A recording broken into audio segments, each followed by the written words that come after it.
Mais uma vez quero saudar você com a paz do nosso Senhor Jesus Cristo. Se você vê eu não olhando para o celular, é porque nós temos duas filmadoras. Tem o celular que está fazendo a filmagem ao vivo e tem a filmadora da igreja que eu faço a filmagem para colocar no YouTube com um pouco mais de qualidade. Eu faço uma edição com áudio, tá? Então me perdoe se eu olhar mais para cima, mas saiba que eu estou olhando para a filmadora para que possa haver um registro de tudo isso que nós estamos fazendo. Estamos trabalhando na Escola Nossa Bíblica Dominical 2 temas e hoje em especial eu vou inverter e vou começar por Gálatas. Por quê? Porque o ser de Deus, seus atributos, ele está finalizando e o tema está um pouquinho mais curto e a gente termina um pouco mais cedo ao segundo período. Mas nesse primeiro período eu quero convidar você a abrir a palavra de Deus em Gálatas capítulo 5. Avisa as pessoas que se der problema para sair e voltar. Como assim? Cair, sai e volta. Ah, sim. Se por um acaso cair a conexão, você simplesmente saia e entre de novo pelo mesmo link. E entenda que, apesar de eu ter colocado uma internet mais forte aqui para minimizar este problema, tem muitas pessoas fazendo transmissão ao vivo. E a nossa internet, no sentido geral, ela acaba sofrendo por isso. Gálatas capítulo 5, nós vamos ler do verso 16 em diante. Gálatas capítulo 5, versos 16 em diante. Assim diz a palavra de Deus. Digo, porém, andai no Espírito, Espírito com letra maiúscula, Espírito Santo. Digo, porém, andai no Espírito, e jamais satisfarei a concupiscência da carne, porque a carne milita, luta contra o Espírito, e o Espírito contra a carne, porque são opostos entre si, para que não façais o que porventura seja do vosso querer. Mas se sois guardados pelo Espírito, não estáis sob a lei. Ora, as obras da carne são conhecidas, e são prostituição, impureza, lascívia, idolatria, feitiçarias, inimizades, porfias, ciúmes, iras, discórdias, dissensões, facções, invejas, bebedices, glutonarias e coisas semelhantes a estas, a respeito das quais eu vos declaro, como já outrora vos preveni, que não herdarão o reino de Deus os que tais coisas praticam. Mas o fruto do Espírito é amor, alegria, paz, longanimidade, benignidade, bondade e fidelidade, mansidão, domínio próprio. Contra estas coisas não há lei. E os que são de Cristo Jesus Cristo crucificaram a carne com suas paixões e concupiscências. Se vivemos no Espírito, andemos também no Espírito. Não nos deixemos possuir de vanglória, provocando uns aos outros, tendo inveja uns dos outros. Palavra do Senhor. Amém? Senhor, em nome de Jesus, mais uma vez, o Senhor nos traz neste lugar, mesmo separados, mas juntos em um só Espírito, para meditarmos sobre a sua palavra. Quero pedir, Senhor, que mais uma vez o Senhor nos capacite, que o teu espírito de entendimento seja sobre as nossas vidas e que o Senhor possa me preparar, me capacitar, Senhor, a ser um instrumento da tua vontade nesta manhã. Em nome de Jesus, amém. Glórias a Deus. Dê um alô, você que está online, dê um alô para a gente saber depois que você estava aí. Senão você sabe que depois eu vou ligar para você, para perguntar se você estava online ou não. Então você já dá um alô aí, para a gente saber que você está online. Semana passada nós começamos a tratar de Gálatas capítulo 5, versos 16 a 25, e nós vamos fazer um breve resumo para dar continuidade como nós sempre fazemos. Nós temos como tema principal do verso 16 ao 25 a carne e o espírito. Uma luta, uma guerra que se inicia a partir do momento em que você entrega a sua vida ao Senhor Jesus Cristo e que vai perdurar por toda ela, até que você morra, até que Jesus Cristo volte. Esta guerra ela vai perdurar. A grande ênfase na segunda metade da Epístola dos Gálatas é que em Cristo há liberdade. Estávamos sob servidão, maldição, condenação da lei, mas o que ocorreu foi que Cristo, ele nos libertou. Você é livre em Cristo Jesus. Nós éramos escravos do pecado, nós não conseguíamos controlar a nós mesmos, mas agora nós somos filhos de Deus. O problema é que muitas vezes nós deslizamos da liberdade para a escravidão. Em Gálatas capítulo 5, verso 1, nós falamos sobre isso. E outros transformam a liberdade em libertinagem, que é o tema que nós estamos tratando.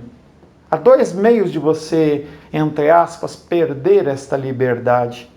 Uma é você colocar outros elementos que sejam mais importantes do que a figura do sacrifício de Cristo, como nós citamos a circuncisão, ou qualquer outra coisa. A religiosidade é algo que te tira a liberdade. Já falamos várias vezes sobre igrejas que têm cultos 3, 4, 5, que você tem que participar de todos, segunda, terça, quarta, todos os dias da semana, e você não tem tempo nem de ter lazer, você não tem tempo de você ter tempo com a sua família, e isso acaba sendo um tipo de escravidão. Mas o tema que nós estamos tratando aqui é a liberdade sendo transformada em libertinagem. Mas como é possível uma pessoa que é livre ela começar a agir desta maneira? É a coisa mais simples que tem. Cristo, ele nos liberta, mas quem faz a manutenção da nossa liberdade é o Espírito Santo. Porque a partir do momento em que você inicia a sua caminhada cristã, você começa a ter algumas obrigações que deveriam ser um grande deleite para você. Por exemplo, ler as Escrituras. Ter o seu tempo de devocional, ter o seu tempo de oração. E aqui vai um recado para os meus irmãos e as minhas irmãs. Passei para vários um estudo do Espírito Santo e simplesmente as pessoas abandonaram. Eu não sei se elas estão ocupadas, não sei se você está ocupado demais, se você está com outras atividades, mas quando eu separo um estudo para você, é para que você cresça. Quando você abre mão destas coisas, o que acontece é que seu coração ele começa a procurar outras coisas para se satisfazer. Como que nós podemos passar da liberdade para a libertinagem? Exatamente desta maneira. Você começa a priorizar outras coisas. Em tempos de pandemia, era para você estar me ligando, era para você estar mandando mensagem, procurando, pedindo coisas, mas simplesmente você fica imerso nas suas próprios desejos, suas próprias vontades, que é exatamente o que está acontecendo aqui. Em tempos de pandemia, você aumenta a sua guerra entre a carne e o seu espírito. Sem a obra contínua, orientadora do Espírito Santo, você passa rapidamente da liberdade em Cristo para a libertinagem. No conflito cristão, nós chamamos a carne e o espírito como os elementos que estão neste ringue, nesta luta, neste conflito. E aí, no verso 18 a 21, nós falamos das obras da carne. As obras da carne que se referenciam à nossa velha natureza.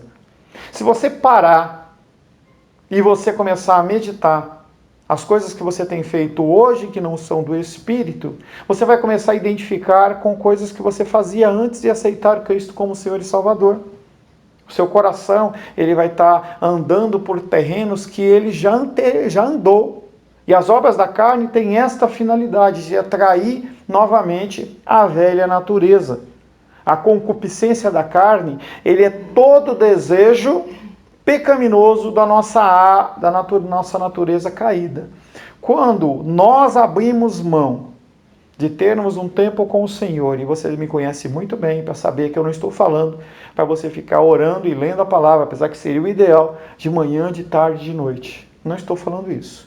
Mas a partir do momento em que você começa a abrir mão da sua leitura, você começa a abrir mão do seu devocional, você começa a abrir mão do culto no lar, simplesmente para você poder usar o seu videogame, você poder ter o seu tempo de Netflix, poder gastar horas, horas e horas em atividades que não vão te acrescentar em nada, o que acontece é que a carne, ela está vencendo o espírito. Estas obras da carne, elas abrangem pelo menos 4. Nós começamos a falar na semana passada sobre a primeira. 4 áreas abrangem as obras da carne. A primeira é sexo, a segunda é religião. A religiosidade é uma obra da carne. A sociedade e a alimentação. E nós vamos tratar disso nesta manhã. Vou retomar o primeiro tema que nós tratamos na semana passada, que é a área do sexo, em que nós falamos sobre a prostituição, está no verso 19, é uma tríade de prostituição, impureza e lascívia, conforme eu já te disse. Eu posteriormente vou estabelecer um estudo só para a gente trabalhar obras da carne e obra do espírito, fruto da carne e o fruto do espírito, com uma maneira muito mais profunda. Então, mas só neste âmbito de Gálatas, a palavra prostituição geralmente é traduzida por fornicação, dando a entender uma relação sexual entre pessoas que não são casadas, mas é muito mais do que isso. Qualquer tipo de relação que você tenha, seja sexual ou não, que não está segundo os padrões da Bíblia, é pecado. Se você já cometeu, se arrependa. Se você já fez, peça perdão. Impureza nós podemos entender como um comportamento anormal, tendo como padrão sempre as Escrituras. O que é um comportamento normal e o que é um comportamento anormal? As Escrituras definem.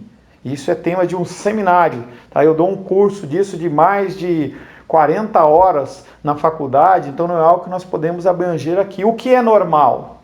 O que é anormal? O que é um padrão? Temos padrão? As Escrituras, elas tratam disso, sim.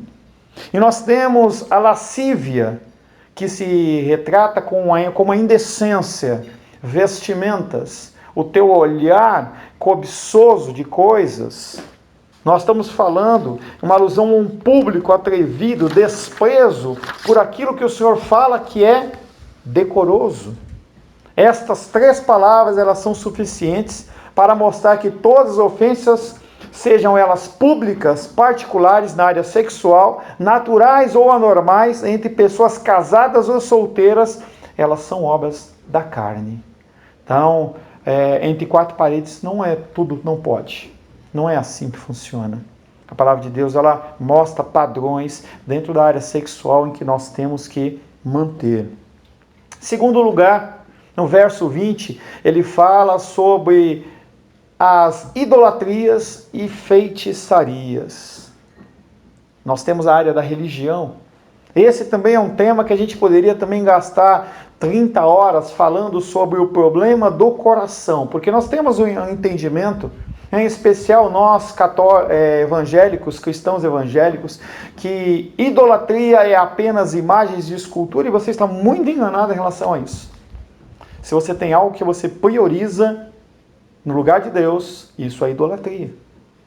Se você tem que ver a tua série, se você tem que ver a sua novela, se você tem que estar na frente da televisão tal hora e em detrimento das coisas do Senhor, isso é uma idolatria. Se você prioriza o seu filho, se você prioriza a sua família, se você prioriza qualquer coisa a Deus, acima de Deus, eu não estou falando de igreja, estou falando de Deus, estou falando do seu relacionamento com Deus, isso chama-se idolatria.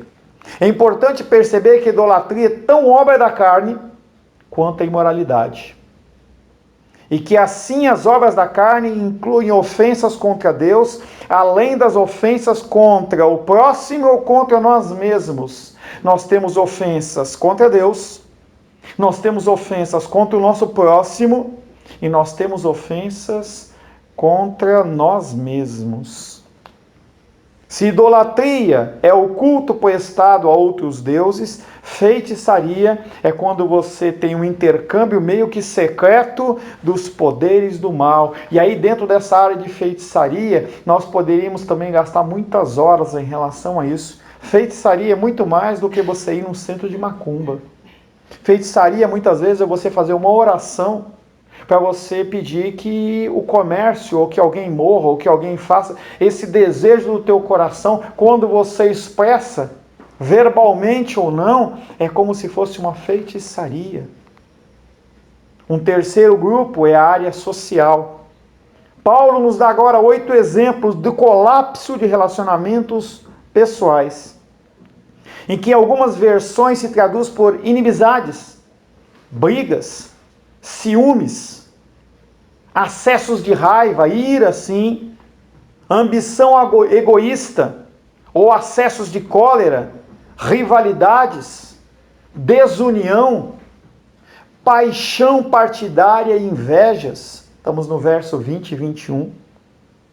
Uma quarta área é a área da alimentação. Você tem comido demais? Você tem comido mal? Bebedices e glutonarias. Em algumas versões, farras. A esta lista das obras da carne no campo do sexo, da religião, da sociedade, da alimentação, Paulo acrescenta uma advertência. Não é só você se guardar em relação à sexualidade. Não é só você se guardar em relação à sua espiritualidade. Não é só você se guardar em relação ao seu relacionamento social. Não é só você guardar no trato do seu corpo. Mas ele vem e fala. Ele fala, perdi, desculpa. 20, 21. Não, eu sei. Eu perdi o texto aqui onde eu estava. Como já outrora vos preveni, que não herdarão o reino de Deus os que tais coisas praticam. O verbo praticar, ele tem a ver não com uma ocorrência ocasional, algo que você tropeça e comete, mas estou falando de uma prática habitual, algo que você faz com frequência.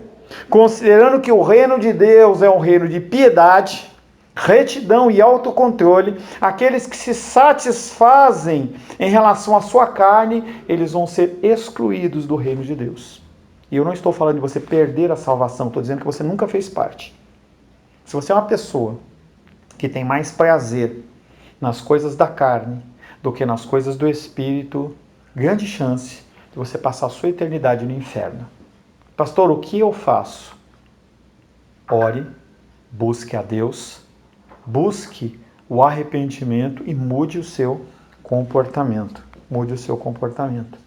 E se você não está inscrito, se você não está em Cristo, você não é descendente de Abraão e você não é herdeiro segundo a promessa. Uma coisa importante é que esta lista que nós fizemos das obras da carne, ela não é uma lista que se limita a isso. E coisas semelhantes a esta dá uma abertura tremenda para que você possa se auto-julgar. Quando nós ministramos a Santa Ceia, ela fala que se você julgasse a si mesmo, você não seria condenado. Então há necessidade de você ter um tempo de meditação, de você olhar suas atitudes no dia anterior. Não vá dormir antes de você parar e pensar, será que eu agi de maneira correta? É algo que eu tenho procurado fazer na minha vida, não é algo fácil. Porque você começa a ver que além da lista que o apóstolo Paulo fez, você consegue criar outros itens, outras coisas. E você tem que se arrepender. O arrependimento, primeiramente a Deus, depois, num nível horizontal, se você magoou alguém. E, de qualquer forma, você tem que parar de executar essas coisas. Você tem que mudar o seu comportamento.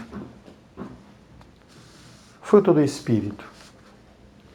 Gálatas 5, versos 22 e 23.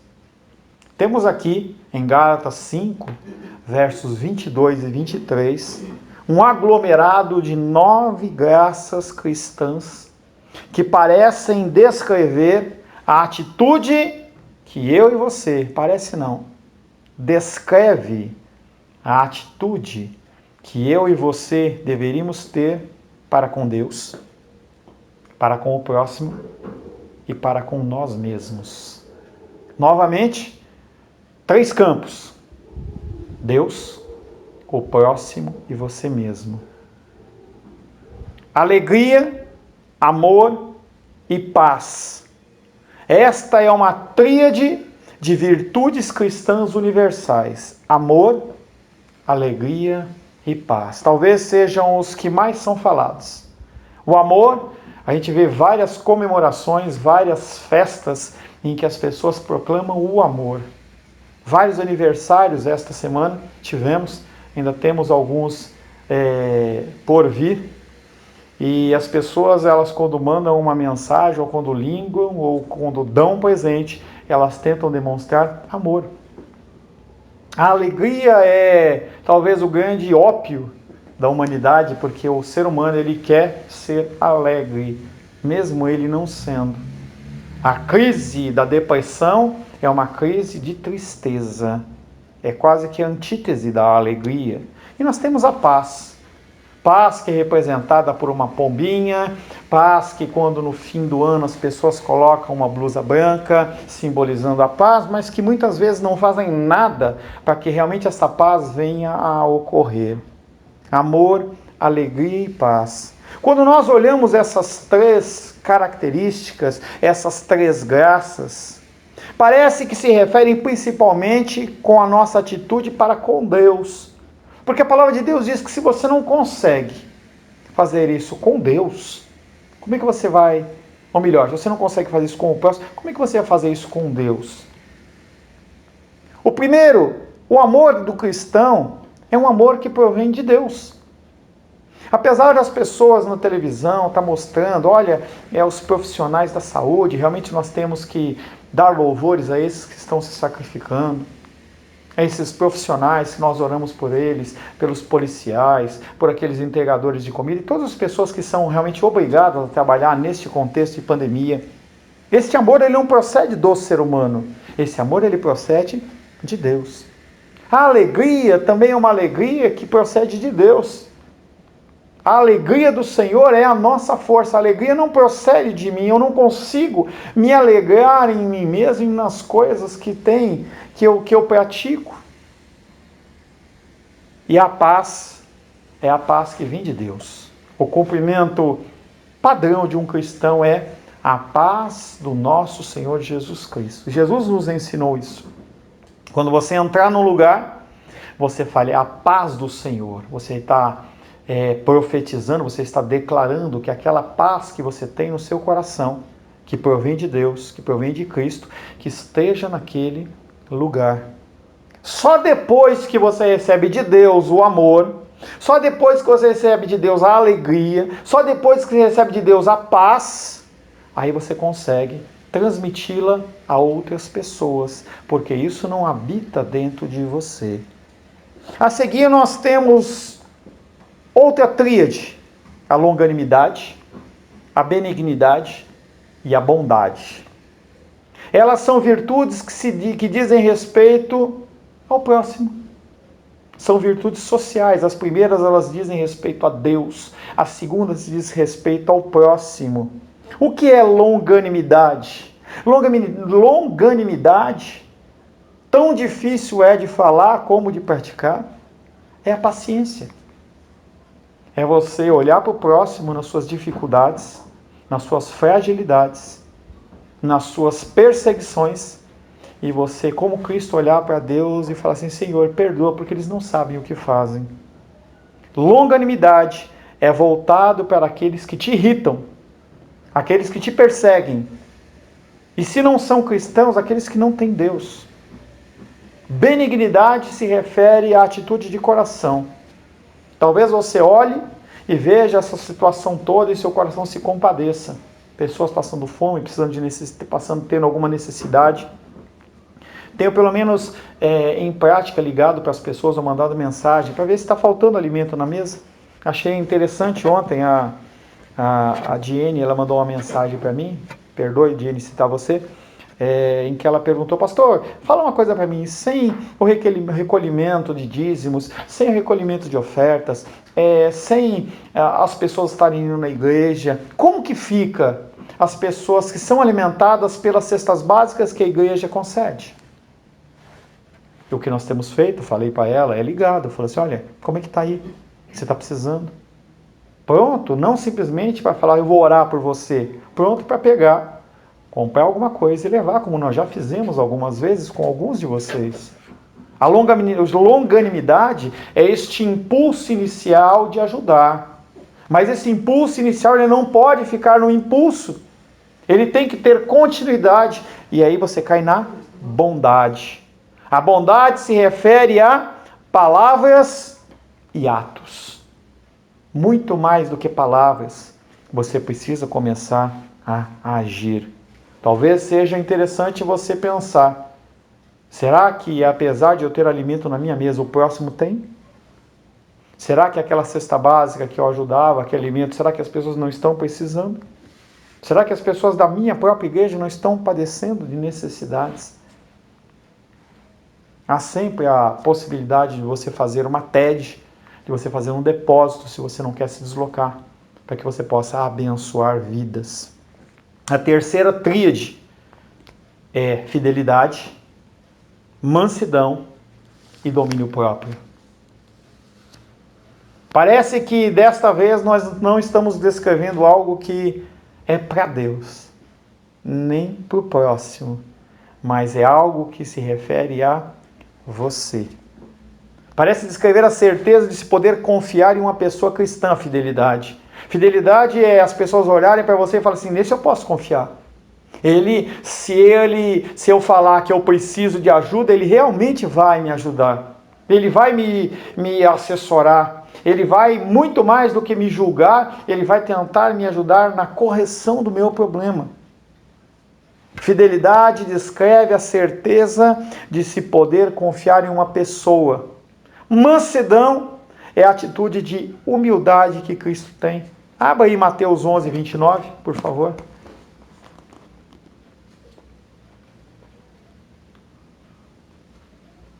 Mateus capítulo 11.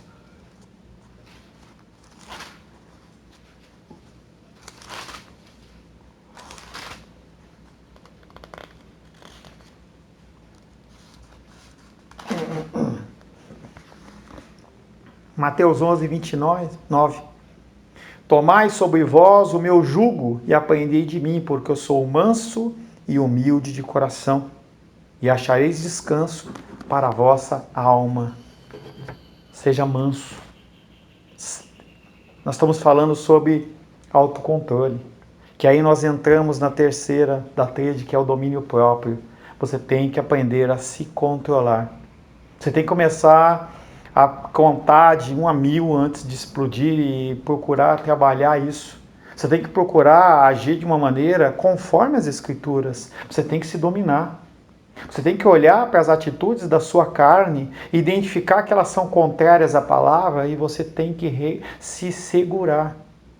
Podemos dizer, novamente, só como resumo, podemos dizer que amor, alegria e paz vem inicialmente da direção de Deus para então ir para o homem.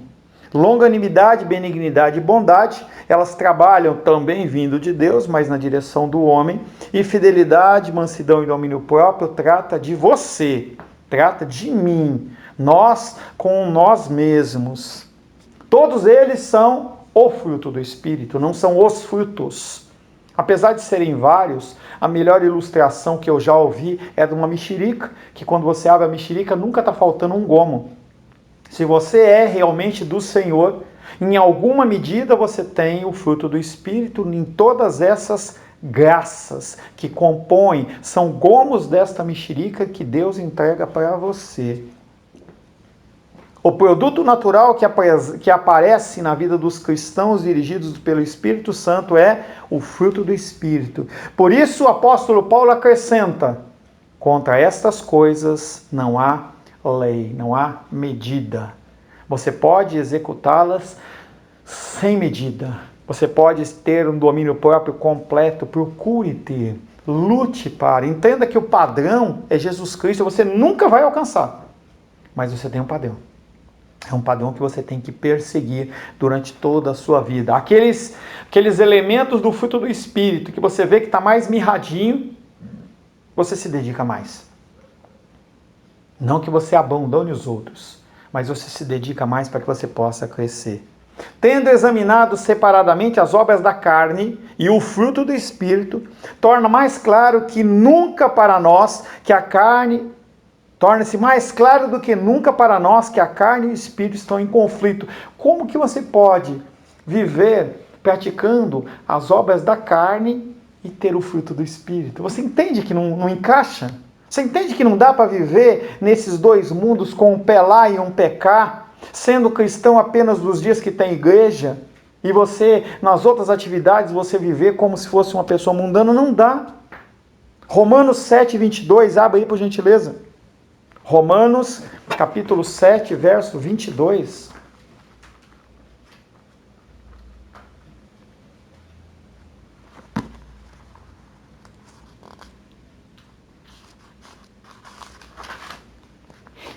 Romanos 7, 22. No tocante ao homem interior, eu tenho prazer na lei de Deus. Você entende que há um abismo entre o nosso cristianismo e a palavra? Ele não só está falando que essa luta tem que ser vencida pelo Espírito. Está dizendo que você tem que ter prazer. Você tem que olhar para os frutos da carne que você pratica e você tem que abominar isso. Como quando você coloca uma coisa amarga na boca. Sabe quando você está com dor de cabeça e você toma Novalgina? E aquele gosto amargo na boca? Um outro exemplo talvez melhor, se você já fez aquele exame de curva glicêmica, eles dão um negocinho para você que eu não sei quanto açúcar tem. Quando você coloca aquilo na boca, aquilo meio que rasga, dá um enjoo, um mal-estar. Tem que ser isso que tem que vir ao teu coração quando você pratica a obra da carne. Minha nova natureza tem que ter fome de Deus, de santidade e de bondade. Você tem que querer ser bom e você tem que querer fazer o bem. Esta deveria ser a linguagem de um crente regenerado, mas o que a gente vê não é isso. Mas ele deve acrescentar: por mim mesmo, ainda que tenha esses desejos renovados, não consigo fazer o que quero. Por que não? Por causa do pecado que habita em mim. O mal habita dentro do seu coração. Como o apóstolo se expressa em Gálatas 5, por causa dos fortes desejos da carne que anseiam contra o Espírito, você alimenta muito mais a sua carne do que o seu espírito.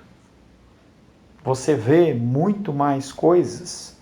Rosângela estava lendo um livro e ela falou assim, que às vezes a gente abomina a pornografia. Fala, não, eu sou contra isso.